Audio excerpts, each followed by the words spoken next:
खबरों को पूरा देखने के लिए YouTube पर जाके सर्च करें NDTN न्यूज दरभंगा।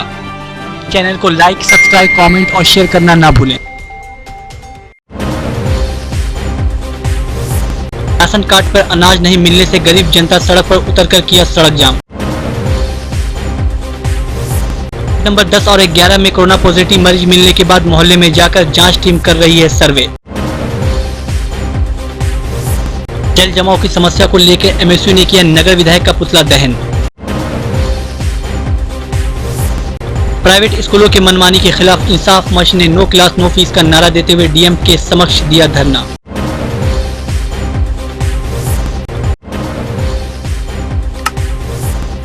दरभंगा जिला जन अधिकार पार्टी लोकतांत्रिक के इकाई द्वारा गरीब जनता को भाषण के बावजूद राशन नहीं देने के कारण लहेरियासराय मिर्जापुर मुख्य मार्ग को जाम कर दिया गया, जिसकी अगुवाई जाप जिला अध्यक्ष डॉक्टर मुन्ना खां कर रहे थे। लगभग 2 घंटे के जाम में खानका चौक से लेकर नाका नंबर 6 तक, मौलागंज से लेकर कोतवाली चौक तक दोनों तरफ गाड़ियों का कतार लग गई, जिस कारण यातायात पूरी तरीके से ठप रही। तो मुन्ना खां से पूछे जाने पर उन्होंने कहा कि जिलाधिकारी को लिखित आवेदन देकर दोनों डीलरों को स्टॉक का सत्यापन करने के लिए लिखित दिया गया था, मगर कुछ नहीं हुआ। दूसरी ओर पॉश मशीन से अनाज देना बिल्कुल सही नहीं है, क्योंकि जो प्रवासी मजदूर बाहर से आए हैं, जब वह अनाज उठाने जाएंगे तो कोरोना फैलाने का डर होगा, मगर इस पर कोई कार्रवाई नहीं हुई। मुन्ना खां ने यह भी बताया कि जिनके पास कार्ड मौजूद है उनको भी ई-पॉस मशीन द्वारा अनाज नहीं मिल रहा।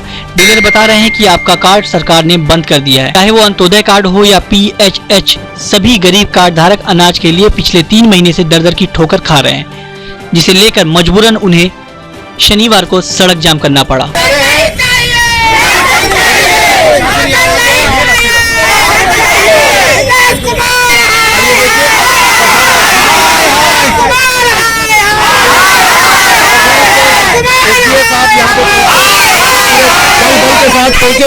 सर, इस पर हम लोग बात कर लें। सबसे बड़ी बात है कि जब डीलर को कंटिन्यू अनाज मिलता चला आ रहा है और बढ़ोतरी होती चली जा रही है, फिर भी गरीबों को अनाज नहीं मिल रहा, पहला सवाल। दूसरा सवाल कि अगर आवंटन अब बांटा तो 200 यूनिट का अनाज उसके पास बच गया, फिर मई महीने भी वही हुआ, 400 यूनिट मिल गया उसको, फिर जून में भी हो गया। मतलब हर महीने में कुछ न 1 कुंटल 2 कुंटल का बढ़ोतरी होता हुआ चला गया, लेकिन गरीबों को अनाज नहीं मिला। और अभी बात करने के बाद सर क्या मांग को लेकर के कहेंगे? गरीब मर रहा है, एक तो पानी से मर रहा है, दूसरे भुखमरी से मर रहा है। क्या कहेंगे? सब गरीब का कार्ड बंद है, किसी को राशन नहीं मिल रहा है। फिंगर नहीं आएगा तो राशन नहीं मिलेगा। 1000 रुपया देने का वादा किया, फिंगर नहीं आएगा तो उसको गरीब को नहीं मिलेगा। क्या आश्वासन मिला आपको? आश्वासन DM साहब आए थे, अब जाके गए 2 घंटे में हम समस्या को हल कर देंगे। अब DM साहब समस्या को हल करें 2 घंटे में, नहीं तो हम लोग फिर बैठेंगे। क्या नाम हुआ? अस्मा खातून।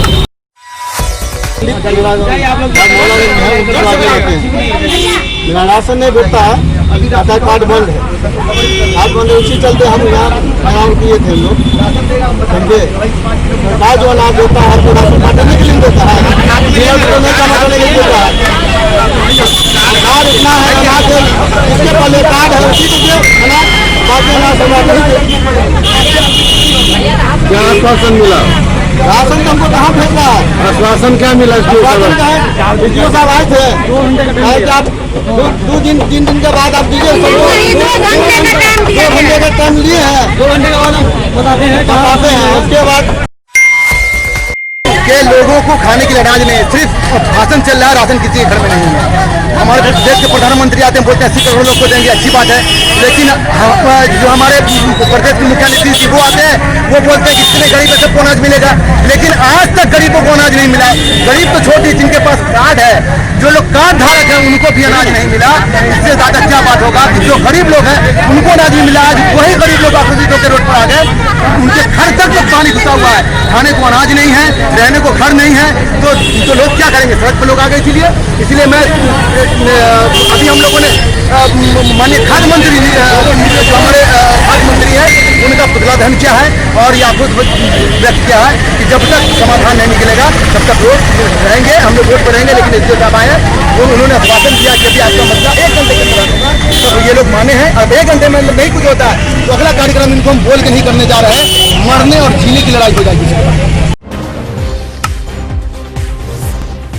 शुक्रवार को वार्ड नंबर 10 और 11 में कोरोना पॉजिटिव के एक मरीज मिलने के बाद शनिवार को जांच टीम उसी वार्ड में पहुंचकर मोहल्ले के दुकानदार और घर के लोगों की सर्वे कर थर्मल स्क्रीनिंग करती नजर आई। साथ ही साथ जिन लोगों में कोरोना पॉजिटिव होने का शक था उन लोगों ने अपना थर्मल स्कैनिंग भी करवाया। वहीं जांच टीम ने बताया कि किसी भी वार्ड में मरीज मिलने के एक दिन बाद उस मोहल्ले में जाकर सर्वे की जाती है ताकि यह पता चल सके कि और लोगों में कोई लक्षण तो नहीं। वहीं दूसरी तरफ आसपास के लोगों ने यह आरोप लगाया कि जिस तरह से जांच होनी चाहिए उस तरह से जांच नहीं हो रही है।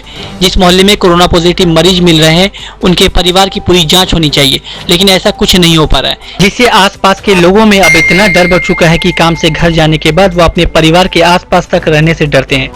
साथ ही साथ इसका असर व्यवसाय पर भी पड़ रहा है। आइए आपको सुनाते हैं कि लोगों ने क्या कुछ आरोप लगाए।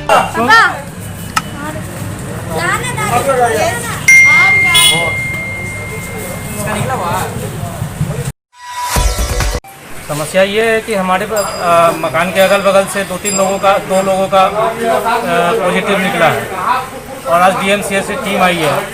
ये लोग खाली थर्मल स्क्रीनिंग कर रहे हैं, जबकि कम से कम जो परिवार है जिनके यहाँ वो पेशेंट निकले हैं उनका तो कम से कम रैंडम टेस्टिंग होना चाहिए। इस टाइप की कोई व्यवस्था डीएमसीएच की नहीं हो रही है। ये बहुत दुखद स्थिति है। तो क्या आपने प्रशासन वगैरह को इसकी सूचना दी कि इस तरह का के लिए हमारे यहाँ काउंसलर आ रखे हैं, वो लोग बोले हैं कि जो अभी कभी थर्मल स्क्रीनिंग हुआ जिसके यहाँ पॉजिटिव केस निकल गया कम से कम उसके यहाँ तो जांच पूरी तरह होनी चाहिए ना। यहाँ 2 परिवार में पॉजिटिव केस निकल गए हैं, उनकी किसी भी तरह की कोई जांच नहीं हुई। 2-3 आदमी को सिम्टम लग रहा है, ट्रेनिंग से नहीं आ रहा, पता नहीं चल रहा, तो उन सिम्टम वाले की भी तो जाँच होनी चाहिए ना। कहाँ का मामला बता रहे हैं? बड़ा बाजार का। बड़ा बाजार में कितने लोगों को हुई है? 2 पॉजिटिव निकले हैं, जिसमें से 4 ऐसे व्यक्ति हैं जिनको अपने में ऐसा महसूस हो रहा है कि हमको ये सिम्टम है, तो इस स्कैनिंग से उसका पता नहीं चल रहा है। तो कम से कम इसकी जांच जो पर्याप्त होती है सरकार द्वारा वो तो होनी चाहिए। क्या लग रहा है जांच अगर सही समय पर नहीं होगा तो कितना भयावह हो सकता है और स्प्रेड हो सकती है और अगर जिस हिसाब से स्कैनिंग मात्र से काम हो रहा है उस हिसाब से तो बाजार की स्थिति बहुत भयावह हो जाएगी।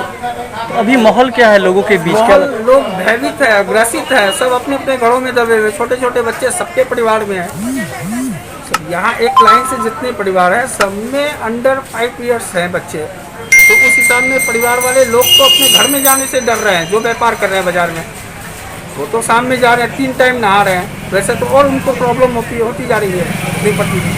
तो इसका मेन सोल्यूशन तो होना चाहिए, या तो गवर्नमेंट को सबकी जाँच करवानी चाहिए। जो पॉजिटिव है उनके घर से तो विशेषकर जांच होनी चाहिए, और जिनको सिम्टम नजर आ रहा है उनको भी जांच होनी चाहिए। फिलहाल जो टीम आई है वो क्या कर रही है, कैसे स्कैनिंग कर रही है, वो थर्मल स्कैनिंग कर रही है, उससे संतुष्ट नहीं है हम लोग। थर्मल स्कैनिंग से संतुष्ट नहीं है, जैसे हम लोगों को लगता है उसके पास जाते हैं तो वो लगता है कि वो कोरोना पॉजिटिव होगा, उसके पास जाते हैं तो वो लगता है, तो बाजार में जैसा होता है ना। आपका नाम? मैं पीके वर्मा। हम लोग को बताया गया कि बड़ी बाजार में जाना है, यहाँ पे 2 केस पॉजिटिव भी पाया गया है। सदर पीएससी की हम लोग सारे टीम है, मेरा नाम शबीर खातून है और यहाँ पे बताया गया कि जितने भी अगल बगल के लोग हैं, चाहे दुकान से हो चाहे फैमिली से रिलेटेड हो, सारे आदमी का इन्वेस्टिगेशन के तहत में अभी हम लोग सर्वे कर रहे हैं, ठीक है। और सर्वे में हम लोग थर्मल स्कैनिंग करते हैं, उसका रेस्पिरेटरी डिस्ट्रेस देखते हैं, ऑक्सीजन देखते हैं, किसी भी तरीके का कोई भी अगर सिम्टम नजर आता है वो सारे सिम्टम को हम लोग नोट करते हैं। अभी तक तो हमको वैसा केसेस नहीं मिला है। जितने गाड़ी यहाँ पे जो भी लोकल आदमी थे वो हम लोग को कोऑपरेट किए हैं, जितना घर था वो हम लोग सर्वे कर लिए और बगल वाले जगह पे भी हम लोग को जाना है। और बस सिर्फ सर्वे में हम लोग को बुखार है, किसी भी तरीके का कोई लक्षण है तो फिर हम लोग आगे। कहाँ से आए आप? हम लोग सदर पीएससी हॉस्पिटल। ये 2 केस लोकल जो है वो संतुष्ट नहीं है आप लोगों के टेस्टिंग से, बोल रहे हैं कि मतलब सिर्फ थर्मल स्क्रीन की जा रही है। तो नहीं, थर्मल स्कैनिंग जो की जा रही है, जिस तरीके का वो लोग जो काफ़ी एग्रेसिव हो रहे हैं उस तरीके में भी हम लोग का टीम उतना गया नहीं। अब हम लोग एक साइड काम खत्म किया, दूसरे साइड अब हम लोग शुरू। अभी तक आपने कहाँ टेस्टिंग किया और अब तक कहाँ जाना है? अभी यहाँ गुड्डू कुमार करके बताए थे, यहाँ पर पॉजिटिव वाले पाए गए हैं, दोनों साइड है, राइट साइड भी और लेफ्ट साइड भी। तो हम लोग लेफ्ट साइड का अभी अप टू डेट किए हैं, राइट साइड का हम लोग जाएंगे हम लोग के घर के पास में, फिर हम लोगों को क्या दिक्कत है नहीं है। फिर ये दोनों केस आज के हैं या जहाँ भी पॉजिटिव पाया जाता है उसका नेक्स्ट डे हम लोग का कितने लोगों की टीम है आपके? जी कितने लोगों की टीम है आपके पास? हम लोग के पास में तो लगभग 8 आदमी का टीम है। डॉक्टर भी हैं या सिर्फ? नहीं डॉक्टर हम लोग स्टाफ में हैं और फिर हम लोग नर्सिंग स्टाफ हैं, पैरामेडिकल जो भी है ना वो सारे टीम पैरामेडिकल में। आपका नाम? मेरा नाम सबून खातून है। शुक्रवार को अनिल चौधरी के नेतृत्व में वार्ड नंबर 45 में 22 नंबर गुमती से लेकर चट्टी चौक तक होने वाले जल जमाव की समस्या को लेकर नगर विधायक संजय सरावी का पुतला दहन किया गया। मौके पर उपस्थित एमएसयू के दरभंगा जिला अध्यक्ष अभिषेक कुमार झा ने कहा, पिछले 15 वर्षों से इसे सिर्फ और सिर्फ चुनावी मुद्दा बनाकर रखा गया है। अगर समाधान की बात करें तो आज तक इस रोड का टेंडर तक नहीं हो पाया। इतना ही नहीं, इस वार्ड में थोड़ी सी बारिश होती है तो चारों तरफ जल जमाव की समस्या देखने को मिलती है। आए दिन इस समस्या को लेकर लोग दुर्घटनाग्रस्त भी होते हैं, जिसकी सुधि लेने वाला यहाँ का कोई भी प्रतिनिधि मौजूद नहीं है। अगर मांगों पर सकारात्मक पहल नहीं होती है तो मिथिला स्टूडेंट यूनियन लेहसराय इकाई की अध्यक्षता में सड़क जाम करने का काम किया जाएगा, जिसकी जिम्मेवारी यहाँ के जनप्रतिनिधि की होगी। समाधान करना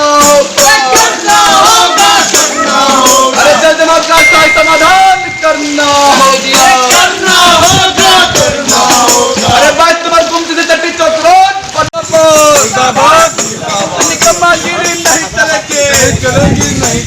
दादागिरी नहीं चलेगी। आज हम लोगों ने अनिल चौधरी के नेतृत्व में वार्ड नंबर 45 में लगने वाले जल जमाव को लेकर और 22 नंबर गुमती से लेकर चट्टी चौक तक सड़क निर्माण को लेकर आक्रोशपूर्ण मार्च सब पुतला दहन किया। आने वाले दिनों में अगर हमारी मांगों पे सकारात्मक पहल नहीं होता है तो हम लोग पूरे आंदोलन के लिए बाध्य होंगे। बता दें, जो जैसे ही थोड़ा सा बारिश होता है कि पूरे मोहल्ले में जल जमाव देखने को मिल जाती है, जैसे लगता है जो यह बात जो है इसको आइडियल बात करना चाहिए, परंतु यह नगर निगमनापन के कारण, नगर विधायक के निकम्मागिरी के कारण यह बात में लगातार जल जमाव की समस्या होती आ रही है और इस पे आज तक कोई सकारात्मक पहल देखने को नहीं मिला।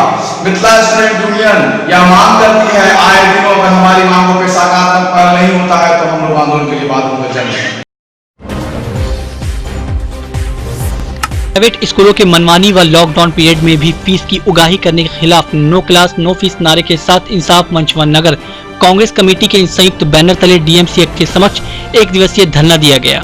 धरना को संबोधित करते हुए इंसाफ मंच के प्रदेश उपाध्यक्ष नियाज अहमद ने कहा कि प्राइवेट स्कूल लगातार मनमानी कर रहे हैं। हाई कोर्ट के आदेश की अवहेलना करते हुए निजी स्कूलों द्वारा जोर जबरदस्ती करके छात्रों से फीस उगाही किया जा रहा है। जिला प्रशासन से मांग करने आए हैं कि वह दरभंगा में हाई कोर्ट के आदेश का पालन निजी स्कूल के संचालकों के जरिए करवाने की गारंटी करे। नगर कांग्रेस कमेटी के अध्यक्ष राजा अंसारी ने कहा कि निजी स्कूल शिक्षा के नाम पर लूट मचाने का काम कर रही है और बड़े पैमाने पर किताब, ड्रेस आदि के नाम पर कमीशन खोरी कर रहे हैं। इसके साथ ही साथ कई गंभीर आरोप भी स्कूल संचालकों पर लगाया गया। No class no fees, no fees, no fees, no class no fees, no fees. दिवसीय दरभंगा डीएम के समक्ष हम लोगों का धरना है इंसाफ मंच और नगर कांग्रेस कमेटी की ओर से।